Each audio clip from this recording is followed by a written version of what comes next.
আপনাদেরকে স্বাগত বাংলার খবরে। আপনারা দেখছেন কয়েক মিনিট সঙ্গে রাখুন।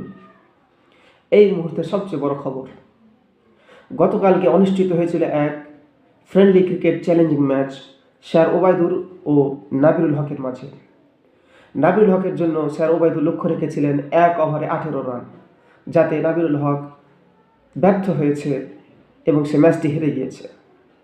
স্যার ওবায়দুল নাবিরুল হককে মোট 7 রান করতে দিয়েছিলেন। 11 রানের এই বড় জিত পেয়ে স্যার ওবায়দুল একই রকম 2 কিলোমিটার দৌড় দিয়েছিলেন। তার এই দৌড় দেখে ক্রীড়া মহলে জল্পনা উঠেছে। এই দৌড়ের পিছে কী রহস্য লুকিয়ে রয়েছিল, কী জল্পনা রয়েছে এই দৌড়ের পিছে, কেন তিনি বা 2 কিলোমিটার একই রকম দৌড়ালেন? পাঠকদের মধ্যে, শ্রোতাদের মধ্যে একটি প্রশ্ন তো রয়েইছে। এই দৌড়ের পিছে কী রহস্য ছিল তা খতিয়ে দেখবে বাংলার খবর। আপনারা সাথে থাকুন, পাশে থাকুন, দেখতে থাকুন কয়েক মিনিট সঙ্গে রাবিরুল। বাংলার খবর শুধু মাঠেই নয়, জনমনেও। ধন্যবাদ।